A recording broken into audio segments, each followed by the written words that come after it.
पिता पुत्र पवित्र आत्मा के नाम पर आमीन। जब हम क्रूस का चिन्ह या अपने शरीर पर अंकित करते हैं तो हम अपने शरीर को अभिषिक्त करते हैं और यह चिन्ह हमको पिता परमेश्वर ने दिए। प्रभु ने फिर आहाज से यह कहा, चाहे अधलोक की गहराई से हो, चाहे आकाश की ऊंचाई से, अपने प्रभु ईश्वर से अपने लिए एक चिन्ह मांगो। आहाज ने उत्तर दिया, जी नहीं, मैं प्रभु की परीक्षा नहीं लूँगा। इस पर उन्होंने कहा, दाऊद के वंश, मेरी बात सुनो। क्या मनुष्यों को तंग करना तुम्हारे लिए पर्याप्त नहीं है, जो तुम ईश्वर के धैर्य की भी परीक्षा लेना चाहते हो? प्रभु स्वयं तुम्हें एक चिन्ह देंगे और वह यह है कि एक कुंवारी गर्भवती है, वह एक पुत्र को प्रसव करेगी और वह उसका नाम इमानुएल रखेगी। यह हमको प्रभु ने निश्चय किया कि एक चिन्ह देंगे, जैसा उन्होंने कुंवारी माँ मरियम के द्वारा हमको वो चिन्ह प्रदान किए थे। पिता पुत्र और पवित्र आत्मा, जो तीनों जन क्रूस के चिन्ह में अंकित हैं।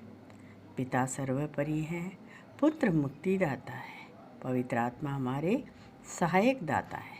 क्रूस के चिन्ह द्वारा हमारी रक्षा होती है। जैसे आहाज से पिता परमेश्वर ने कहा, मनुष्य को तंग करना क्या तुम्हारे लिए पर्याप्त नहीं है? जब हम चिन्ह अंकित करते हैं अपने शरीर में, अपने देह पे, तो हम अभिषिक्त करते हैं और अभिषिक्त शरीर को कोई भी बुरी आत्माएं नहीं छू सकती है। कोई भी बुरे नज़र हम पर नहीं डाल सकता है। इसलिए हमें हमेशा प्रभु के क्रूस के चिन्ह से अपने आप को अंकित करते रहना चाहिए। और जैसे कि क्रूस हमारे लिए प्रभु ने हमारी मुक्ति के लिए उठाए थे, क्रूस पर प्रभु हमारी मुक्ति के लिए अपने आप को अर्पित किए थे। हम ये सब जानते हैं और पूरी दुनिया जानते हैं। प्रभु इसी दिन के लिए आए थे कि हमारे पापों को, जो हम पाप के द्वारा निर्वासित किए थे, क्रूस के द्वारा हम सब एकत्र किए गए हैं और हमारी आवाज़ को प्रभु ने सुने, हमारे पुकार को सुने। जब हम पाप में पड़ने के कारण जब हमारे ऊपर संकट, विपत्ति, परेशानियाँ, दुख, तकलीफ आती है, तब हम किसको पुकारते हैं? प्रभु को, ईश्वर को, यीशु को, क्योंकि यीशु नाम मुक्ति नाम है। यीशु से ही जीवन है। यीशु धर्म क्या है? धर्म है सत्य। सत्य का अर्थ है प्रेम, जहाँ क्रोध नहीं है, जलन नहीं है, ईर्ष्या नहीं है, एक दूसरे के प्रति प्रेम की भावना उमड़ती है, एक दूसरे के लिए सहायता के लिए हाथ बढ़ता है। यीशु नाम एक दूसरे को, जैसे प्रभु यीशु ने आकर सबको चंगा किए थे, अंधों को आँख दिए, लूलों लंगड़ों को पैर दिए, मृत्यु जो हो गए उनको जीवन दिए, उन्हें फिर से उन्होंने जी उठाया है। इस तरीके से हम देखते हैं प्रभु यीशु मसीह जो ईसा कहलाते हैं। ईसा का अर्थ है ईश्वर। ईश्वर हमारे साथ है। जैसे पिता परमेश्वर ने आज से कहा, इमानुएल, इसका अर्थ है, इमानुएल का अर्थ है प्रभु हमारे साथ है। प्रभु यीशु हमारे साथ है। उन्होंने लूकस के सुसमाचार के अध्याय 2 से कहा कि वह एक पुत्र प्रसव करेगी और उसका नाम यीशु रखेगी। यीशु तीनों लोकों में विद्यमान नाम है। बिना यीशु के मुक्ति नहीं है। ईसा ही ईश्वर है। ईसा से पूर्व है, ईसा के बाद। इसका अर्थ है ईसा, ईश्वर से उत्पत्ति शुरू हुई है। ईश्वर से नया वर्ष शुरू होता है। ईस्वी से ईस्वी शुरू होता है। ईस्वी हर संसार में, हर इतिहास में ईस्वी का नाम लिखा है। मतलब ईस्वी से ही, ईसा से ही ईस्वी शुरू है। हम इस पर विश्वास करें, क्योंकि ईसा मसीह ही ईश्वर है, स्वयं पिता का रूप है। जैसे उन्होंने जैसे उन्होंने नूह के समय कहा कि तुम जो भी कुछ खाओगे, उन्होंने सब चीज़ों को उनके सामने रख कर कहा, तुम जो भी खाओगे मैं इस सब का बदला चुकाऊंगा। इसी तरीके से वो हमारे सारे जो हम खाते पीते हैं, पहनते ओढ़ते हैं, जो खेत है, खेतों द्वारा हमें ये सब प्राप्त होता है, इस सब का बदला कौन चुकाएगा? इस सब का बदला पिता परमेश्वर अपने पुत्र के द्वारा चुकाकर हमको मुक्ति देते हैं। हमें हर चीज़ से उन्होंने मुक्त किए हैं। हम अनाज रोटी जो भी खाते हैं उस सब का बदला प्रभु यीशु मसीह ने अपने लहू के द्वारा दिया है। अगर वह बलिदान नहीं होते, वो कुर्बान नहीं होते, तो मुक्ति नहीं थी। कुर्बानी से ही मुक्ति होती है। हर एक चीज़ एक दूसरे को कुर्बानी करती है। जैसे एक पौधा अपना फल देती है, तो वो फल मनुष्य की तृप्ति के लिए, उसकी भलाई के लिए प्रभु ने बनाए थे, और वो देती है, वो पौधा अपने फल को देती है खाने के लिए। तो फल का बदला कौन चुकाएगा? वो प्रभु यीशु मसीह चुकाते हैं। अनाज का बदला कौन चुकाएगा? प्रभु यीशु मसीह चुकाएगा। हम तो किसान का मेहनत देते हैं। किसान जो मेहनत करता है, पानी में, बरसात में, ठंड में, कड़ी गर्मी में, वह मेहनत जो करता है, उस मेहनत का कीमत देते हैं। हम अनाज का कीमत नहीं देते। अनाज तो हमें स्वयं ईश्वर ने दी है। उस अनाज का कीमत हम किसान को देते हैं, ईश्वर को नहीं देते। ईश्वर ने हम ये सब चीज़ हमें प्रदान की है। इसलिए हम प्रभु यीशु के नाम को भक्ति से लें और आप करके संबोधित करें। आज हम सब पढ़े लिखे हैं, और हम जब पढ़े लिखे एक दूसरे को, हम आपस में भाई बहनों को आपस में ही हम एक दूसरे को आप करके संबोधित करते हैं, तो हम क्या अपने ईश्वर को आप करके संबोधित नहीं करना चाहिए? हम आज उन्हें बाइबल के अनुसार तू, तुम, तुझे, तेरा ऐसे पुकारते हैं। कितना हम अपमान करते हैं। आज हमारे पर परेशानी इसी वजह से आई है, क्योंकि हम प्रभु को, ईश्वर को जान करके भी आज हम उन्हें तू, तुझे, तेरा अर्पित ये पुकारते हैं। आप पवित्र आत्मा, आप पवित्र आत्मा। पवित्र आत्मा ईश्वर है, ईश्वर का तीर्थ जन है, जो हम इस तरीके से पुकारते हैं, हे आत्मा इधर आ जा, इसे चंगा कर, इसे ठीक कर। क्या कर रहे हैं हम अनुनय विनय करें। जैसे अंधे ने कहा, प्रभु आप चाहें तो मुझे चंगा करिए, आप चाहिए तो मुझे, मैं देखना चाहता हूँ। प्रभु ने उससे पूछा, तुम क्या चाहते हो? उन्होंने कहा, प्रभु मैं देखना चाहता हूँ।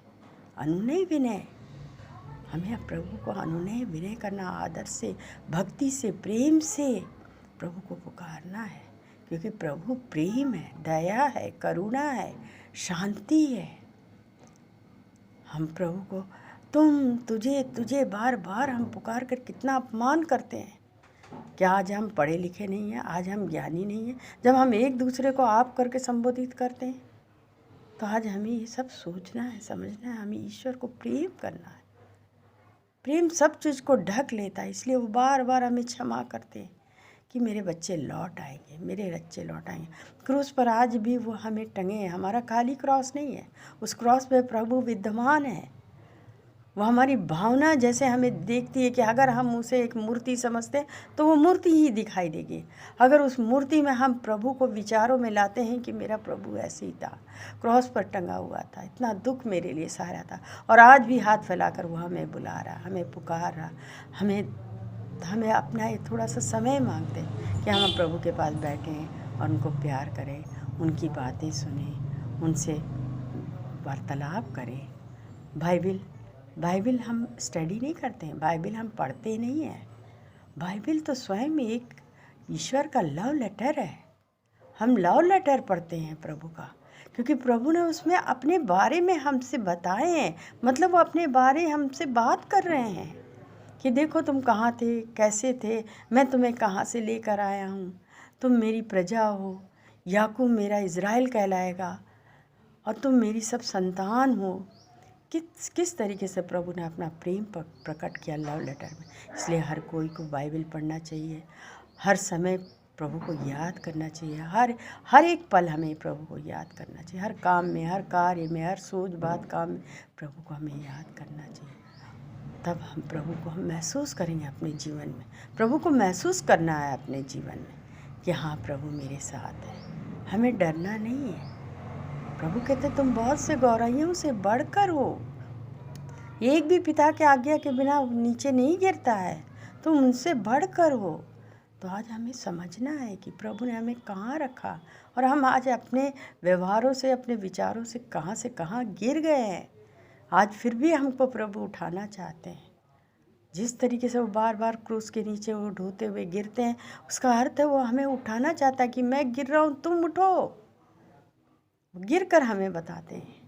अपने लहू द्वारा पृथ्वी जब पाप से डगमगा रही थी, प्रभु ने अपने लहू से पृथ्वी को धोया है और हमें मुक्त किया है, हमें आज़ाद किया। आज हम सब स्वतंत्र हैं, लेकिन हम अपने ही विचारों के कारण, अपने ही सोच बातों के कामों के कारण, अपने अंदर की बुराइयों के कारण हम गुलाम बने हुए हैं। गुलाम के दास्ता में हम जी रहे हैं। हम सोचते हम ही सब कुछ है। नहीं, हम नहीं, हम में प्रभु जीवित है। हम प्रभु को ढूंढना है, प्यार करना है, उनके पास बैठना है। जिस तरीके से याकूब जब बेतेल गए थे, वहाँ पर उन्होंने पेड़ के नीचे लेटकर एक पत्थर को अपना सिरहाना बनाकर लेटे थे। तो रात में उन्होंने ये देखा कि स्वर्ग से एक सीढ़ी उतरी है और वो सीढ़ी पर स्वर्गदूत चढ़ रहे हैं और ईश्वर उनके तकिए के ऊपर खड़े हैं। वो सिरहाने पे खड़े हैं।